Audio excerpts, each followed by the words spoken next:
오늘 말씀의 제목은 보복의 길과 회복의 길입니다. 보복이나 회복 소리가 이제 복자로 끝나면서 비슷한데 한자를 따져봐도 그 의미가 좀 비슷하게 연결이 되어집니다. 그러니까 보복이라고 했었을 때 이 보자는 갚을 보자를 씁니다. 그리고 뒤에 이제 복자는 돌아올 복 또는 회복할 복 해서 이제 갚아서 다시 이제 돌아오게 하는 것이란 그런 의미이죠. 근데 여기서 이제 갚는다는 것은 단지 어떤 경제적인 빚을 말하는 게 아니라 누군가 다른 사람이 자신에게 또는 자신의 가까운 사람에게 어떤 피해를 입혔을 때 그 피해를 되돌려 갚아주는 것이 보복이죠. 회복이라고 했었을 때 이 회자는 돌아올 회자를 쓰고 역시 복자는 같은 복자를 씁니다. 돌아올 복, 돌이킬 복, 뭐 이런 다시 부로 쓰이기도 하는데, 근데 회복의 의미는 좀 다르죠. 잃었던 것을 되찾거나 또 나빠졌던 것을 원래 상태로 돌이키는 것이 회복입니다. 그래서 비슷한 의미처럼 생각될 수도 있지만 그 말을 들었을 때 느낌이 확 다르지 않습니까? 여러분 보복 이렇게 하면은 좀 그 말을 들었을 때 좀 어떤 느낌이 듭니까? 뭔가 좀 섬뜩하고 무섭고, 회복이라는 말을 들었을 때는 뭔가 좀 따뜻해지고 마음이 좀 안정되어지고 그렇게 되죠. 그런데 사실 우리 인간의 마음은 누군가에게 나쁜 일을 당했을 때 회복을 생각하기보다 보복을 먼저 앞세우지 않는가 그런 생각이 듭니다. 오늘 본문의 말씀 속에서도 이 압살롬이 암논을 죽이는 사건이 일어났는데 사실 이들은 이복 형제간입니다. 다윗의 아들들이고, 그래서 다윗의 가정에서 일어난 또 하나의 이 골육 상징의 비극을 보여주고 있는데, 오늘 본문 속에서 왜 이 압살롬은 자기 이복형인 암논을 그렇게 계획적으로 치밀하게 해서 살해했었는가, 그 이유는 무엇이고 또 그 결과는 어떻게 되었는지, 그리고 오늘 이 말씀을 통해서 우리는 어떤 영적인 교훈을 얻을 것인지를 함께 생각해 보고자 합니다. 첫 번째로 이제 23절로 29절에서는 바로 이 압살롬이 암논을 죽이게 되는 그 치밀한 과정이 설명되어지는데요. 먼저 23절로 24절에서는 참 이렇게 즐거운 분위기로 시작이 되어집니다. 즉 압살롬이 잔치를 베풀고 그 아버지 다윗과 또 그의 형제들을 이제 초청해서 잔치를 벌이고자 하는 거죠. 23절에 이렇게 시작이 됩니다. 만 2년 후에 에브라임 곁 바알 하솔에서 압살롬이 양털을 깎는 일이 있음에 압살롬이 왕의 모든 아들을 청하고, 만 2년 후에는 언제부터 2년인가?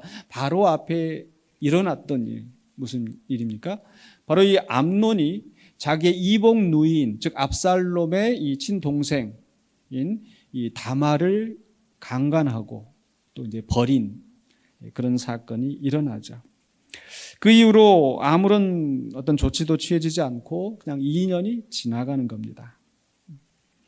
그리고 나서 이제 이 바알 하솔에서 압살롬이 양털을 깎게 되는데, 이 양털 깎는 것은 이제 이 양을 치는 목장에서는 이게 이 추수감사, 마치 우리 이렇게 수확을 하고 그것을 함께 이제 이웃들과 잔치를 하는 그런 상황인 거죠. 그래서 잔치를 벌이는데 정말 이제 이 다말이 겪었던 비극은 잊혀진 듯이 보여지고, 이제 왕자들이 함께 모여서 이제 잔치를 벌이는 듯한 그런 모습으로 나타납니다. 그런데 이 압살롬이 자기의 그 형제들, 왕의 모든 아들들만 초청하는 것이 아니라 24절에 보니까 이 다윗 왕에게 찾아가서 아버지도 같이 오시라고, 왕과 또 그 신하들도 다 오시라고 초청을 하는 겁니다. 이 국가적인 정말 큰 잔치를 벌리고자 하는 거죠. 그런데 이제 25절로 27절에 보면은 이제 다윗이 거기에 가는 것을 이제 사양합니다. 25절에 이렇게 왕이 이야기하죠. 압살롬한테, 내 아들아, 이제 우리가 다 갈 것이 없다. 내게 누를 끼칠까 하노라 하니라. 이 왕자들 형제들이 갈 뿐만 아니라 왕과 또 그 신하들까지 다 가면은 거기에 경호원들, 수행원들, 뭐 엄청난 많은 사람들이 갈 터이고 너한테 누가 되니까 가지 않겠다라고 이제 하는 거예요. 그럼에도 이제 압살롬이 계속 간청을 하니까 다윗은 야 나는 안 간다 하면서 대신 여기서 복을 빌어주마 하고 이제 사양을 하는 겁니다.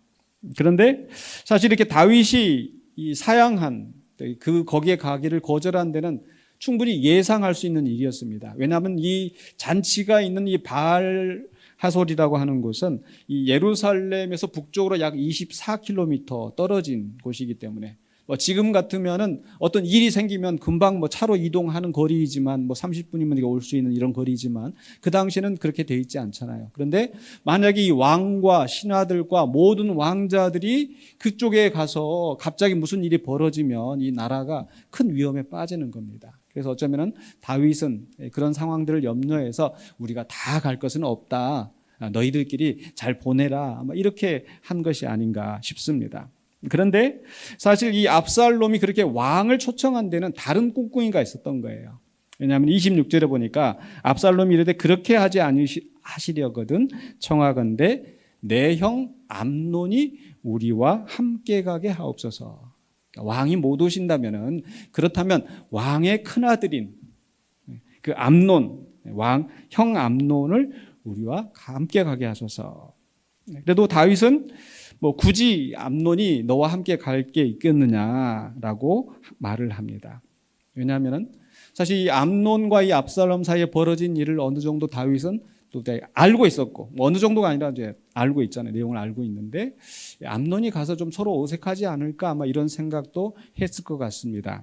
그렇지만은 27절에 압살롬이 간청하매 그래서 계속 간청을 하니까 그래서 결론적으로 왕이 암논과 왕의 모든 아들을 그와 함께 그에게 보내니라. 그리고 나서 이제 그 다음에 비극적인 사건이 벌어지는 거죠. 근데 이 상황도 보면은 지난주에 나눴던 말씀 속에서 이 암논이 다말을 이 겁탈을 하게 만들어준 그 사람이 또 이제 다윗이지 않습니까? 그러니까 다윗이 또 그 암논이 간청을 해서 다말을 나에게 좀 시중들게 해달라. 암논이 병들어서 이제 꾀병을 이제 그 병든 것처럼 가장을 하고 자기 아버지한테 요청을 해서 다말이 와서 나를 시중들어 좀 내가 좀 힘을 얻겠습니다. 그러니까 이 다윗이 그렇게 명령을 해서 그 자리에 간 거 아닙니까? 근데 또 지금 압살롬이 그것을 이용을 하는 거예요. 다윗을 이용해서 암논이 그 자리에 오게 만든 겁니다. 그리고 나서 28절로 29절에 보니까 이제 압살롬이 암논을 죽이는데 자기 종들에게 명령을 해서 그 암논을 죽이도록 합니다. 28절입니다. 너희는 이제 암논의 마음이 술로 즐거워할 때를 자세히 보다가 내가 너희에게 암논을 치라 하거든 그를 죽이라. 두려워하지 말라. 내가 너희에게 명령한 것이 아니냐.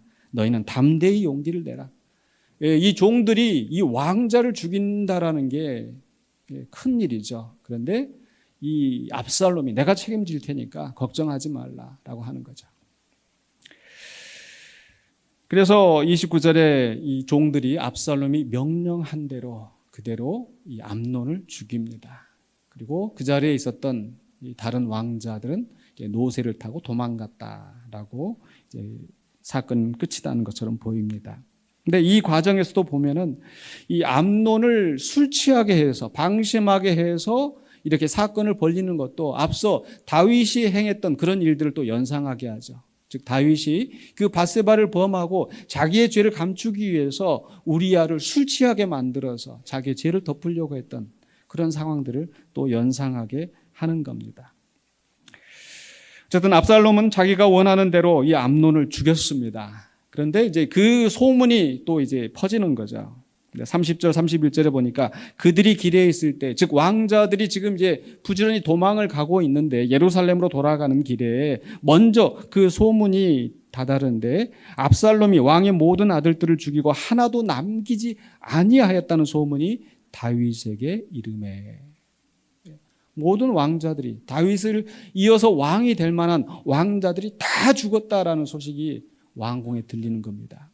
그래서 다윗은 그 소식을 듣자마자 옷을 찢고 자리에 누워서 슬퍼하고 있는 이런 상황. 또 거기에 이제 신하들도 같이 다윗과 함께 옷을 짓고 지금 통곡을 하고 있는 이런 상황이 되는 거죠. 근데 그때 이제 등장하는 이 위로의 말을 건네는 사람이 있는데 바로 32절 33절에 다윗의 형 시므아의 아들 요나답이 아뢰어 이르되 내 주여 젊은 왕자들이 다 죽임을 당한 줄로 생각하지 마옵소서 오직 암논만 죽었으리이다. 다른 사람들은 다 소문을 듣고 다들 지금 이제 난리가 났는데 이 사람은 그 상황을 자기가 보고 있는 것처럼 이야기를 하는 거예요. 암논만 죽었을 것입니다. 근데 왜 어떻게 그것을 압니까? 그 다음에 보면은 이런 말이 나오죠. 그가 압살롬의 누이 다말을 욕되게 한 날부터 압살롬이 결심한 것이니이다. 그러하온즉 33절에 내 주 왕의 왕자들이 다 죽은 줄로 생각하여 상심하지 마옵소서 암논만 죽었습니다. 라고 말을 합니다. 근데 이 요나답은 어떻게 그 상황을 이렇게 지금 확실하게 추정을 하고 있겠습니까? 이 요나답이 언제 등장했어요? 사실 그 전에 앞에 이제 이 암논이 다말을 욕망하면서 누워 있을 때 그 요나답이 그 암논에게 찾아가서 왜 그렇게 얼굴이 초췌하느냐고 자초지종을 듣고 나서 아버지 다윗에게 요청을 해서 다말이 네 시중을 들게 하라고 사실 이 사건을 벌린 문제를 만든 사람이 바로 그 요나답이었던 거예요. 근데 이제 와서는 바로 그 압살롬이 그렇게 결심을 했다. 그래서 압살롬이 암논만 죽였을 것이다 라고 하면서 다윗을 위로한답시고 하는 거죠. 그러니까 요나답은 그 상황 속에서 그 상황을 이용해서 자기의 욕심을 채우려고 하는 기회주의자로 보여집니다. 그런데 결론적으로 그렇게 요나답이 이야기한 것처럼 되어진 건데 실제로 이제 34절로 39절에 보니까 이 왕자들이 돌아온 거예요. 그래서 34절 35절에 이 압살롬은 도망하니라 파수하는 청년이 눈을 들어보니 보아라 뒷산 언덕길로 여러 사람이 오는도다. 지금 다 왕자들이 죽었을 거라고 생각하고 지금 다 울고불고 하고 있는데 온 나라가 지금 슬픔에 잠겨 있는데 사람들이 몰려오니까 거기서 요나답이 또 나서죠. 보소서 왕자들이 옵니다. 당신의 종이 말한 대로 되지 않았습니까? 라고 이제 큰 소리를 치는 거예요. 36절입니다. 말을 마치자 왕자들이 일어 소리를 높여 통곡하니 왕과 그의 모든 신하들도 심히 통곡하니라. 이 상황을 보면 요나답이 하는 말은 뭐였어요? 암논만 죽었습니다. 상심하지 마십시오. 그렇게 울고 난리 날 필요가 없습니다. 라고 했지만 실상 그러면 그렇게 그 요나답이 말한 대로 암논만 죽었으니까 야 이제 다른 왕자들이 살았구나라고 그 사람들이 안심을 했을까요? 그렇지 않죠. 여전히 그 암논의 죽음에 대해서 모든 사람들이 왕과 그 신하들과 심지어 그 왕자들 살아남은 왕자들까지도 모두 통곡하고 있는 겁니다. 그리고 나서 37절 39절에 마무리가 되어지는 것은 37절에 보시면 압살롬은 도망하여 그술왕 암미올의 아들 달메에게로 갔고 결국 압살롬은 자기가 벌린 일 때문에 이 나라를 떠나서 망명 간 거죠. 어디로 갔습니까? 그술왕 암미올의 아들 달메라고 하는 것은 이제 자기 외할아버지예요. 자기 이제 어머니가 그쪽에서 온 공주이기 때문에 이제 외갓집으로 도망을 갔어요. 하지만 결론적으로는 그 하나님의 백성, 하나님의 나라 이스라엘을 떠나서 이방 나라로 가게 된 거죠. 그리고 다윗은 어떠합니까? 다윗은 날마다 그의 아들로 말미암아 슬퍼하니라. 얼마 동안요? 3년 동안. 다른 왕자들이 살아있으니까 안심이 되는 것도 아니고 또 압살롬이 비록 그 형을 죽여서 미웁다 할지라도 또 그 압살롬이 도망간 것을 생각을 하면 다윗의 마음은 슬픈 거예요. 그래서 39절에 다윗 왕의 마음이 압살롬을 향하여 간절하니 암논은 이미 죽었으므로 왕이 위로를 받았음이더라. 암논이 이미 죽었으니까 위로를 받았다. 이게 말이 조금 애매한 것 같은데 이 세 번역에서는 이렇게 번역이 되어 있는데 그러는 사이에 이제 3년이 지난 동안에 다윗 왕은 암논을 잃었을 때 받은 충격도 서서히 가라앉았고 오히려 압살롬을 보고 싶어하는 마음이 점점 간절해졌다. 이 말씀만 보면 비극적인 사건이 있었지만 이제 시간이 지나면서 그 어느 정도 이제 회복되어지고 이제 뭐 다윗이 압살롬을 이렇게 간절히 또 이렇게 원하니까 이제 압살롬만 돌아오면 문제가 해결이 되겠지. 그런데 이제 그 다음 장면에 보면은 또 이 압살롬이 아버지에게 반역을 일으켜서 더 큰 비극들이 또 생겨납니다. 뭐 이게 이제 다윗의 집에 일어난 처참한 또 하나의 사건인데 이 사건이 오늘 우리들에게 어떤 교훈을 주는가, 여기에서 우리는 어떤 영적인 교훈을 얻을 수 있을까를 좀 정리해 보려고 합니다. 먼저 첫 번째로 우리가 생각할 것은요, 압살롬이 왜 암논을 그렇게 죽였을까? 자기 형제인데, 이복형인데. 어떤 성경학자들은 아마 이 왕권 경쟁으로 죽였을 것이다 라고 이야기를 합니다. 즉, 이 암논은 첫째 아들이거든요. 그리고 압살롬은 셋째 아들인데 이 둘째 아들은 뭐 큰 이름도 나오지 않고 그래서 아마 이 왕권에 아예 뜻이 없었던지 아니면 일찍 죽었던지. 그런데 압살롬 입장에서 보면은 이 첫째만 죽으면 내가 그 다음에 왕권을 차지한다라고는 그런 생각이 있어서 어쩌면 이 다말 사건을 빌미로 해서 그 첫째 아들을 제거한 거 아니냐 이렇게 보기도 합니다. 그러나 이 요나답이 한 말을 생각을 해보면 그 암논이 다말을 범할 때부터 압살롬이 결심했다라고 하는 말을 보면은 분명히 압살롬은 그 다말의 일에 대한 보복을 한 것이 아닌가 그렇게 생각이 됩니다. 그런데 어떤 경우라 하더라도 자기의 왕권을 얻기 위해서 형을 죽인 것은 분명히 하나님께서 원하시는 그런 일이 아니죠. 하나님 주시지 않은 것을 스스로 취하기 위해서 사람을 죽였다라는 것은 분명히 인정받을 수 없는 행동입니다. 두 번째로 만약에 보복에 의해서 살인을 했다면 어떨까요? 그것도 역시 어떤 적법한 절차가 아닌 사적인 복수를 한 것이기 되기 때문에 결코 바람직하지 않다라는 거죠. 그런데 가만 생각해 보면 압살롬의 마음, 압살롬에서 심정에서 생각해 본다면 내 동생이 그렇게 무참하게 짓밟혔는데 그렇다면은 내가 가서 뭐라도 하고 싶지 않을까? 사실 어느 정도 좀 공감이 되는 면은 있지 않습니까? 자, 그런데 두 번째로 우리가 생각할 것은 그렇다면 그렇게 압살롬이 자기 동생의 복수를 하기 위해서 암논을 죽인 그 결과는 어떠하냐는 거예요. 과연 그렇게 해서 상황이 좋아졌는지, 다말이 위로를 받았을까요? 근데 실상 다말은 여기에서 더 이상 나타나지 않는 거예요. 이제 그 악행을 했던 암논이 죽었으니까 정의가 이루어졌습니까? 그 나라가 더 든든해지고 다 평화가 이루어졌습니까? 오히려 악화된 거죠. 그 압살롬 당사자는 도망가고 왕과 그의 신하들이 다 울고 왕자들도 울고 결국 슬픔과 또 다른 원한과 아픔이 남게 된 거죠. 그래서 보복을 한다라는 것은 결국은 또 다른 아픔을 낳는다라는 겁니다. 그렇다면 세 번째로 우리가 생각할 것은 그렇다면 우리는 어떻게 살아야 하는가라고 하는 거죠. 사실 이렇게 이 성경에 있는 것처럼 그런 끔찍한 일들이 우리 주변에 뭐 자주 일어나지는 않지만 그러나 크고 작은 다른 사람들에게 피해를 받는 일들이 말 때문에 내가 상처를 받기도 하고 어떤 그 억울한 말을 듣기도 하고 또는 경제적인 문제로 인해서 주변 사람들에게 또 그런 어려운 일을 당하기도 하죠. 또 그런 어려움을 당하는 그런 사람들을 보게 됩니다. 그런 속에서 우리는 어떻게 해야 되는가?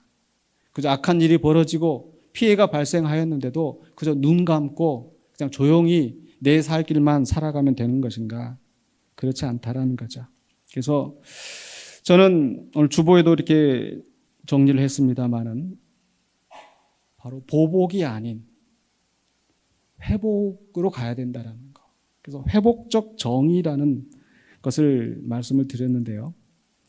회복적 정의라는 말을 혹시 들어보셨습니까? 작년인가 우리 1년 전쯤에 우리 남태일 목사님 모셔서 이 회복적 정의에 대해서 잠깐 우리가 소개를 들은 적이 있었는데 아마 또 많이 잊었을 수도 있습니다. 회복적 정의라는 것이 무엇인가? 그것은 이 응보적 정의, 보복적 정의하고는 좀 다른 개념이에요. 보복적 정의라는 건 뭡니까? 그러니까 눈에는 눈, 이에는 이. 그러니까 누군가 다른 사람에게 피해를 입었으면 그 피해대로 갚아주는 거. 이게 성경에 있는 눈에는 눈, 이에는 이. 그것을 우리는 동해 보복법이라고 합니다. 같은 해를 끼치는 거예요. 그런데 이것은 성경에서 어떤 사적인 복수를 해도 된다라는, 누군가 나의 눈을 해쳤으면 그 사람 눈을 해치는 그런 사적인 복수를 하게 하는 것이 아니라 이런 법적인 절차예요.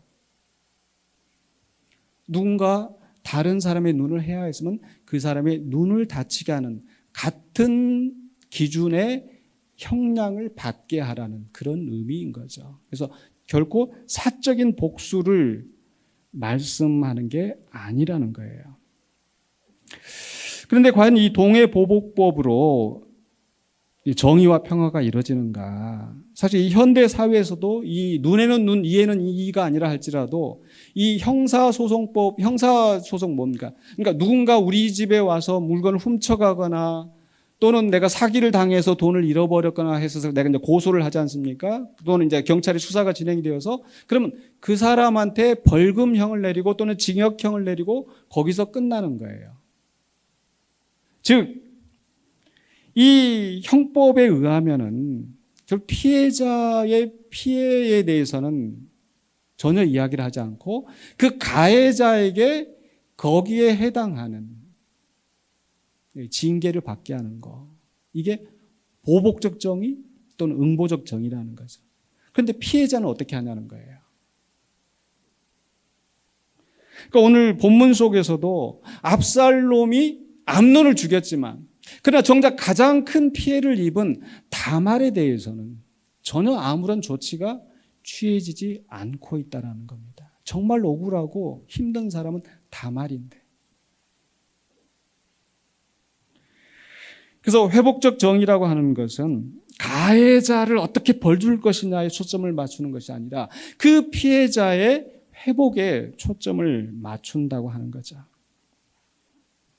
그래서 그렇다면 그 피해자의 회복에만 초점을 맞추고 가해자는 그러면 그냥 놔두는가? 그렇지 않고 또 가해자에게 그 피해를 입은 그 피해자의 심정이나 그 형편을 알게 하고 그 회복을 돕는 일에 책임을 지게 한다라는 거죠. 그래서 이 회복적 정의라는 것이 이제 처음 등장하게 된 게 캐나다의 어떤 지역에서 이 젊은 이 어린 친구들이 이 집집마다 다니면서 타이어를 다 자동차를 부수고 타이어를 펑크 내고 제 어린 시절이 좀 생각이 나는데 못된 짓을 하고 다녔다는 거예요. 그렇게 해서 이제 그런데 거기에 있는 그분이 이제 상담하고 이런 분을 하셨던 분이 그 학생들을 데려다가 내가 한번 선도를 하겠다. 그래서 그 피해자 가정의 집집마다 다니면서 어떤 피해가 있었는지 다 느끼게 하고 알게 하고 그리고 그 피해 회복을 위해서 어떤 일을 할 것인가를 이제 반성하게 하는 그 일을 하고 그래서 거기에 그 일을 했었던 그 당사자가 지금은 그 마음이 변화되어서 그 회복적 정의 운동을 하는 그런 사람이 되었던 겁니다. 그래서 지금도 학교에서 학교 폭력들이 많이 일어나는데 그런 문제 학생들을 어떻게 처벌하느냐가 아니라 그 문제 학생들이 그 피해 학생들의 피해를 알고 또 거기에 대해서 보상하게 하고 하는 그런 책임을 지게 하는 또 교도소에서도 그런 순화 교육을 할 때 그 사람들에게 그런 피해자의 피해에 대해서 또 깨닫게 하는 그런 일을 한다라는 거죠. 이게 뭐 남의 이야기처럼 들릴 수도 있는데요. 사실 저는 지난 목요일부터 토요일까지 우리 느헤미야 교회에 목회자 콜로키움에 참석하면서 이 회복적 정의가 정말 얼마나 중요한 것인가를 생각하게 되었습니다.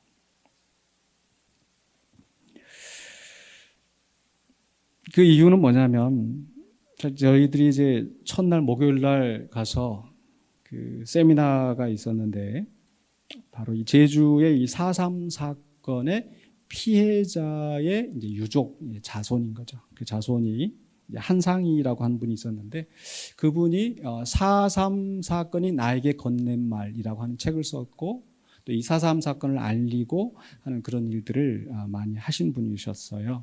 그래서 그분을 통해서 어떻게 4.3 사건이 일어났고 무슨 일이 있었고 어떤 피해가 있었는지를 뭐 짧은 시간이었지만은 듣게 되었고 또 그리고 그 다음 날 이제 금요일 날 이제 막 제주도에 뭐 200mm 폭우가 쏟아지는데 그 폭우 속에서 그 4.3 사건이 있었던 또 많은 그 피해자들이 묻혔던 그 자리들, 그 현장들을 찾아가고 또 생각하고 또 지금 제주도에서 이 강정마을 그 해군 기지 또 이 사건들이 있었는데 그 해군 기지 앞에 가서 또 예배하고 기도하고 하는 이제 그런 일들을 했습니다.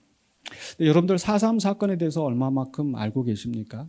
최근에 우리 한강 작가가 이제 노벨 문학상을 받았고 그 노벨 문학상을 받았던 그 한강 작가 작품 중에 작별하지 않는다라고 하는 그 작품이 바로 이 제주도 4.3 사건을 배경으로 한 것이고 또 소년이 온다는 이제 광주 5.18 민주화 항쟁을 또 이제 배경으로 한 그 소설인데 거기에 대놓고 또 어떤 작가는 이거 역사 왜곡이다 무슨 좌파 뭐 해서 이제 또 좀 한참 시끄럽지 않습니까? 바로 그 4.3 사건인 거예요. 근데 이 4.3 사건은 어느 정도 사건이냐 하면은 그 6.25 전쟁 다음으로 우리나라에서 많은 인명 살상이 있었던 사건이라는 거예요. 6.25 전쟁 하면 우린 다 알지 않습니까? 그런데 4.3 사건은 사실 잘 모르는 거예요. 그러니까 제주도에서 그 엄청난 비극이 있었는데 사실 제주도를 생각하면 이제 지금은 뭐 그래도 좀 많이 달랐지만 신혼여행 가고 제주도 가면은 좀 쉬러 가고 맛있는 거 먹으러 가고 그래서 아마 어쩌면 우리 임 목사나 주인태 목사도 이제 제주도 간다고 하니까 이제 즐겁게 좀 휴양하다 오겠구나라고 생각을 하셨겠지만은 그게 이제 사실 우리의 인식이잖아요. 사실 저도 그렇게 큰 뭐 부담 갖지 않고 갔었는데 그 작가가 강의하면서 하시는 말씀이 자기도 그 유족이지만 4.3 사건에서 전혀 몰랐다가 나중에 4.3 사건을 알게 되고 아 내가 그 피해자의 가족이구나 그것을 알게 되고 4.3 사건을 공부하고 연구하고 해보니까 이 제주도를 바라보는 눈이 예전과 같을 수가 없었다 이런 표현을 합니다. 저도 그러했습니다. 4.3 사건을 잘 모를 때는 그저 아름다운 것, 맛있는 거 먹을 수 있는 것. 정방폭포 앞에 가서도 제주도 하면 또 이게 남쪽에 서귀포에 유명한 데가 정방폭포이지 않습니까? 거기 가서도 야 정방폭포 야 이 물이 시원하다. 그런데 바로 그 자리에서 많은 제주도민이 학살당했던 바로 그 자리였다는 거. 어느 정도 죽었는지 여러분 상상되시나요? 전혀 상상이 안 되실 텐데 2만 5천에서 3만 명이 죽었다는 거예요. 어떻게 죽었느냐? 바로 1947년 3월 1일에 3.1절 이렇게 하면서 이 경찰이 탄 말에 어린아이가 치였는데 그냥 경찰이 그냥 지나가 버리던 거예요. 그러니까 옆에 있는 사람들이 야, 이 애가 치웠는데 그냥 가냐고 항의를 하는데 이 경찰이 미안하다 하든지 어떻게 수습을 하고 있었으면 되는데 거기다 대놓고 이제 뻔뻔하게 하니까 이 주민들이 화가 난 거예요. 그랬더니 이 주민들이 화가 나고 하니까 이 경찰이 또 이렇게 거기다가 이제 발포를 하는 사건이 생기고 그 발포를 한 것에 대해서 사람들이 이제 볼때같이 일어나고 이게 싸움이 커진 거예요. 이 조그마한 이 사건이 하나가. 그러면서 또 이제 국가적인 상황하고 또 연결이 되어지는데 그 당시에 이제 뭐 이제 그 48년, 47년 요 기간 임시정부 수립되고 이런 그러니까 뭔가 대한민국 정부가 수립되고 이런 상황에서 그렇게 해서 이제 그것을 이용하려고 하는 요나답처럼 정치적으로 이용하려고 하는 사람들이 생기게 되고 그 속에서 이제 서북 청년단이라고 이제 투입이 되어지면서 이제 토벌대가 생기고 거기에 항거하는 무장대가 생기면서 무력 항쟁이 일어난 거예요. 그래서 1948년 4월 3일에 이 무장대가 이대로 참을 수는 없다, 이대로 두고 갈 수는 없다라고 항쟁을 하면서 이제 경찰서를 습격하고 이런 이제 그 봉기가 일어나고 거기에 대해서 이제 대대적으로 토벌대가 이 사람들을 죽이기 시작하면서 그냥 죽이기만 할 뿐만 아니라 이 중산간 지역, 이 해안에서 이제 5km인가 10km 떨어진 지역에서 모든 이 제주도를 다 초토화시키는 초토화 작전이 벌어집니다. 그래서 여러분 놀라지 마십시오. 이 중산간 지역에 제주도에 이 해안에서 안쪽으로 들어가는 이 중산간 지역에 95%가 불에 탔어요. 그러니까 지금 우리가 가면은 다 제주도에 나무가 있고 꽃이 있고 이렇게 되는데 사실 그때에 95% 마을과 산간들을 다 불태우고 또 해안가에서는 그 사람들을 학살을 하고 거기에 투입된 사람들이 바로 이제 서북청년단. 서북청년단은 어떤 사람들인가? 서북, 평안도 이제 북쪽, 이제 북에서 내려온 사람들인 거예요. 북에서 왜 내려왔겠어요? 공산당들에게 가족들 죽임당하고 재산 뺏기고 그 박해를 피해서 또 많은 기독교인들이 그 박해 신앙 때문에 박해를 당하고 거기에서 피해서 나와서 이 서북청년단을 결성한 거예요. YMCA에서. 그 초대 회장이 그 영락교회의 한경직 목사님이고 그리고 이 영락교회 청년들을 중심으로 해서 서북청년회가 결성이 되었는데 이 정부에서는 그 서북청년들을 그 제주도에다가 보낸 겁니다.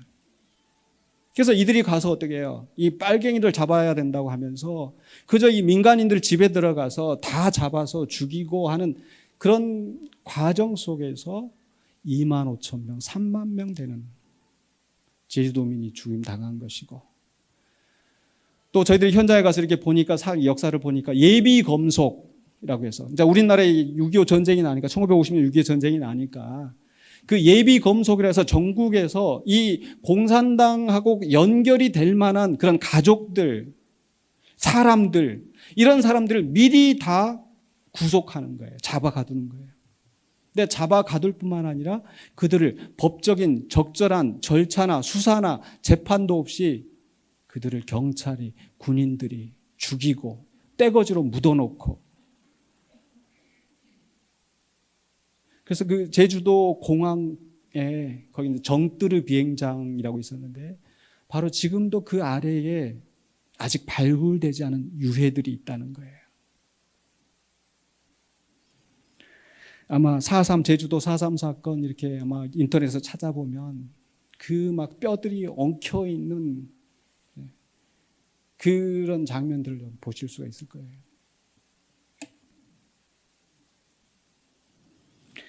근데 그게 이제 지난 수십 년 동안 사실 우리나라가 이 빨갱이 좀 어렵잖아요. 그러니까 그 피해를 당한 사람들이 그 어디 가서 하소연을 못 하는 거예요. 우리 할아버지가 죽었다. 누가 누구에 연루돼서 죽었다. 왜냐하면 그 순간에 저 빨갱이 자식들 이렇게 돼버리니까. 그러다가 이제 군사 정권이 바뀌고 그 이제 역사 속에서 그들이 우리는 죄가 없다라고 해서 다시 재판을 재심 청구를 하고 그래서 그때 죽었던 많은 사람들이 사실은 공산 빨갱이가 아니었었다. 억울하게 희생당했었다라는 법적인 판결이 나오고 그리고 거기에 대해서 국가가 배상을 하게 하고 이런 일들이 있었는데 그 역사를 보니까 거기에 대해서 이제 국가를 향해서 이제 배상을 하고 이제 요청을 하고 하는 게 2022년에 대법원에서 확정이 되었더라고요. 그러니까 그 역사가 그렇게 길지가 않습니다. 그런데 이제 저희들이 그 이제 강의를 듣고 또 그 현장을 다니면서 또 이제 보는 이제 그 당사자들 이제 유족들을 통해서 이제 그것들을 보게 되고 이제 현장에 방문하고 했었는데 그렇게 다 역사를 알고 나니까 이 제주도가 달리 보이는 거예요. 아픔과 한이 서린 자리. 만약 입장을 바꿔서 그 3만 명 가까운, 그러니까 제주도민의 10분의 1이 죽은 겁니다. 우리 전라북도도 지금 20 몇만 명 이러잖아요. 2만 명이 그렇게 학살을 당했다고 한다면 얼마나 큰 일입니까? 그런데 우리가 이제 강의 끝에 우리 목사님 한 분이 질문을 했어요. 다른 나라에서도 그런 그 집단적인 학살이 벌어지는데 또 우리나라에서도 사실 많이 몰랐었고 일반인들은 많이 모르고 아마 여기도 오늘 그 얘기를 처음 들으신 분들도 아마 있으실 것 같기도 해요. 그냥 4.3 사건이라고 그냥 지나가면서 듣기는 했지만 어떤 일이 있었는지.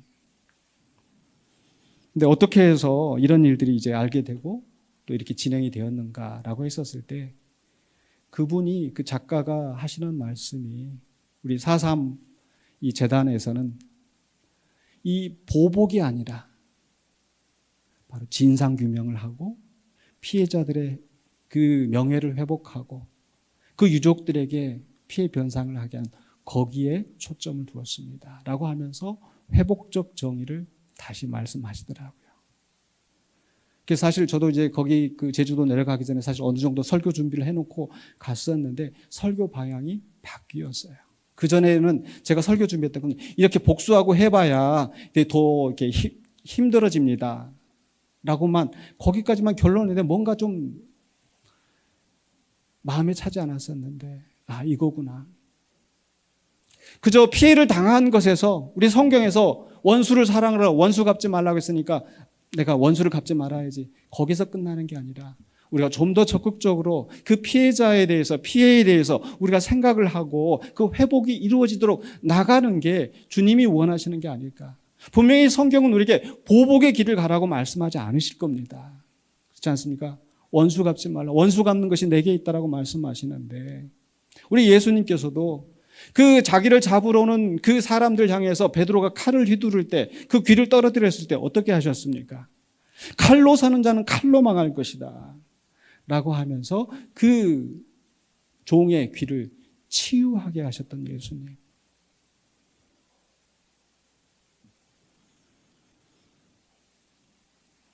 선한 사마리아인의 비유를 말씀하실 때도 그 강도 만난 그 사람을 보고 누가 이렇게 했어? 그 사람 잡으러 가야지가 아니고 그 선한 사마리아는 무엇을 했습니까? 그 상처를 싸매주고 치유해주고 회복되게 하는 그게 바로 회복적 정의라는 거예요.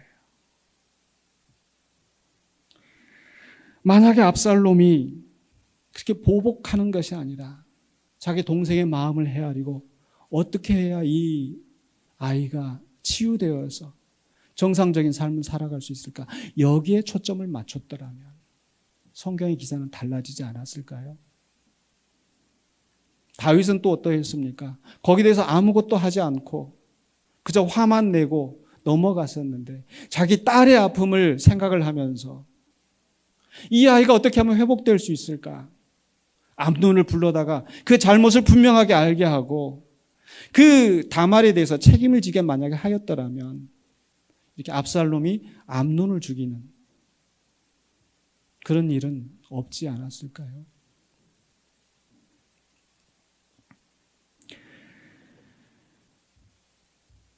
그래서 우리는 예수님이 말씀하신 것처럼 선한 사마리아인이 되어서 피해당한 이웃을 그저 방관하지 말고 그들의 피해에 대해서 우리가 공감하고 아픔을 함께 나누고 그 피해가 회복되어지도록 우리의 역할을 감당해야 되는 것. 그것이 오늘 화평케 하는 자는 복이 있나니 하나님의 아들이라 일컬음을 받을 것이며 평화를 이룬 자가 되지 않을까 생각이 듭니다. 즉 여러분 이 셈법 피해에 대해서 계산을 한번 해본다면요. 자, 누군가 나에게 피해를 입혔어요. 거기에 대해서 내가 보복을 해서 다시 피해를 입히면 피해가 어떻게 되는 거예요? 2배가 되는 거죠. 근데 피해를 입혔습니다. 근데 그 피해를 회복하게 하는데 초점을 둔다면 0이 되는 게 아닙니까? 그리고 다시 일상의 삶을 살아갈 수 있는 평화가 이루어지는 거죠. 그것이 성경에서 말하는 샬롬, 평화라는 거예요. 그래서 이 4.3, 이 재단의 이 제주도 4.3 사건의 이 상황 역사를 진상규명을 하고 하는 이분들의 앞서서 하시는 분들의 그 재단 이름이 뭐냐면 4.3 평화재단이에요. 우리를 그렇게 비극적으로 만든 사람들. 여러분, 그 죽은 사람들만 있는 게 아니죠. 그것 때문에 한순간에 고아가 되고 과부가 되고, 그리고 이제 빨갱이의 가족으로 몰려서 피해 다니고 쉬쉬하고 도망 다니고 제대로 교육도 받지 못하고. 근데 그 일에 앞장섰던 사람들이 바로 서북청년단이라고 했잖아요. 기독교인들이 많이 주 세력이 되었던. 근데 그 사람들은 왜 그렇게 했어요? 보복의 길을 갔기 때문에. 내가 공산당들한테, 내가 빨갱이들한테 가족이 잃고, 그래서 그 보복을 했던 그 사람들 때문에 또 다른 비극이 일어나는 것이고, 그러나 사상평화재단에 그 일을 하는 사람들은 우리는 보복이 목적이 아니라 피해자들의 명예를 회복하고 유족들의 그 피해를 보상하게 하는, 그 진상을 규명하고 무슨 일이 있었는지 밝히고 평화가 이루어지게 하는 것. 저는 오늘 그런 일에 우리 성도들이, 기독교인들이 보복이 아니라 이 평화를 이루는 일에 앞장을 서야 되겠다. 근데 그런 일들이 50년 전에 이미 끝나고 없어진 것이 아니라 지금도 그런 일들이 일어나고 있는데, 세월호 사건이 일어났을 때 왜 그렇게 많은 어린 생명들이 죽었는지, 그 피해자들이, 그 피해자의 부모들이 그 진상 규명을 위해서 소리칠 때 어떤 사람들은 그들 향해서 시체팔이 한다고, 보상금 받으려고 한다고. 지난 주 중에 이제 10월 31일 있었는데, 그때는 무슨 일이 있었습니까? 이태원 참사가 있었죠. 많은 젊은이들이 정말 어이없이 사람에게 밀려서 깔려서 죽는 사건이 일어났는데, 그들을 향해서 저것들 귀신놀이 하다가, 안 되잖아요, 그렇게 말하면. 누구에게 책임이 있는지, 정말 치안이, 국가 권력이 정상적으로 했었더라면 일어나지 않았을 그 사건들이,